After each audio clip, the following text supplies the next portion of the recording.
حضرت عمر رضی اللہ تعالیٰ عنہ پر جب کوئی حال آتا تھا، کوئی دنیاوی حال آتا تھا، تو آپ اللہ سے بہت شکر کرتے تھے، یا اللہ تیرا لاکھ لاکھ شکر ہے کہ یہ حال میری جان پر آیا ہے، میرے ایمان پر نہیں آیا. کیونکہ میرے دوستو، ایمان وہ اندر کی مایا ہے جو انسان کو اللہ کے حکموں پر کھڑا کرتی ہے. ورنہ آپ یقین کرو، تھوڑی دیر کے لیے سکھاؤ، ایک غیر مسلم کو بھی 10 منٹ میں ہم نماز پڑھنی سکھا سکتے ہیں، وہ 10-15 منٹ میں نماز پڑھنا شروع کر دے گا. اسی طریقے سے تکبیر تحریمہ کرے گا، ہاتھ باندھے گا، کھڑا رہے گا، اسی طریقے سے رکوع میں چلا جائے گا، اسی طریقے سے سجدہ بھی کر لے گا.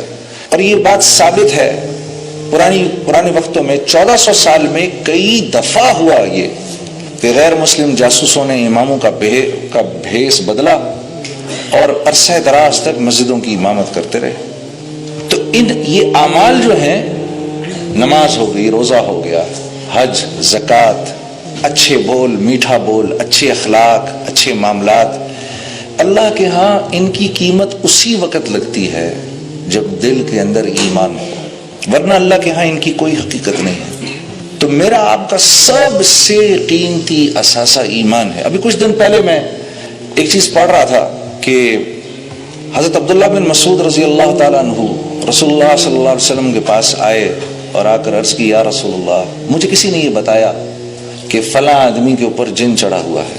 اور میں اس کی طرف گیا اور میں نے دعا کی اور اللہ کا کلام پڑھا اور اس کے اوپر پھونکا تو وہ ٹھیک ہو گیا.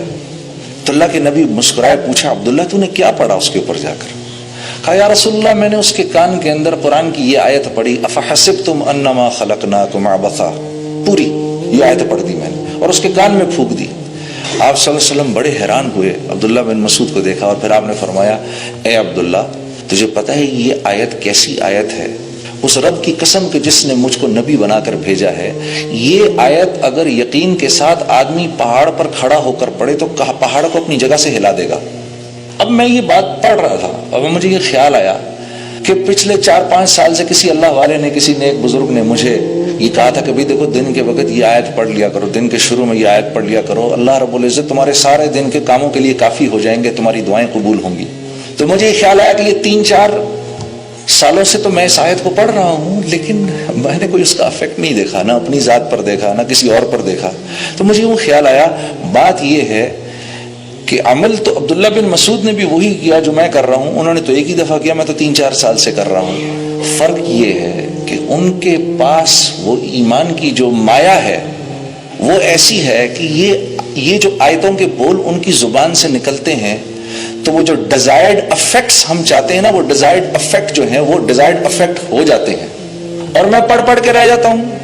ابھی ہم حج پر تھے، بڑے فخر سے انہوں نے بتایا کہ بھئی اس سال تو 45 لاکھ آدمی نے حج کیا.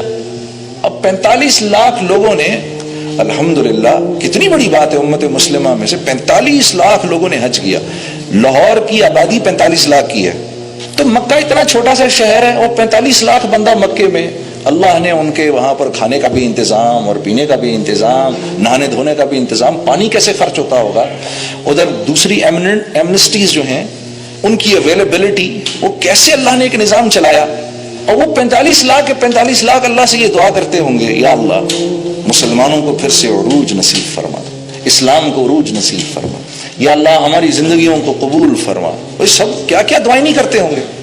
اور ہم کیسی امیدیں لگا کے رکھتے ہیں ان حاجیوں سے. یقیناً اللہ کے ہاں یہ دعائیں تو قبول ہوتی ہوں گی، لیکن وہ ڈیزائرڈ افیکٹس نہیں ہو رہے جو 1.25 لاکھ صحابہ کے حج سے ہو گئے. انہوں نے تو 30 سال کے اندر 1.25 لاکھ صحابہ ہی تو تھے جب اللہ کے نبی نے اس دنیا سے وصال فرمایا. تو ان کے دنیا سے چلے جانے کے 30 سال کے بعد مسلمان 3 بر اعظموں کے بادشاہ بن گئے. 3 بر اعظموں کے بادشاہ بن گئے. کیا ہوا؟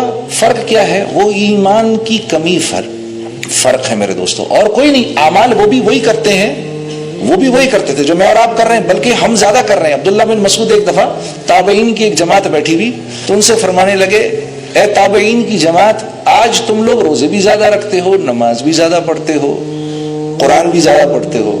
صحابہ اتنا نہیں کرتے تھے، لیکن اللہ کے ہاں وہ بڑے مقبول لوگ تھے. فرق کیا ہے؟ فرق کیا تھا کہ ان کے دل دنیا کی لذتوں اور اس کی حب جاہ اور حب مال سے ان کے دل خالی تھے، اور ہمارے دل بھرے ہوئے ہیں.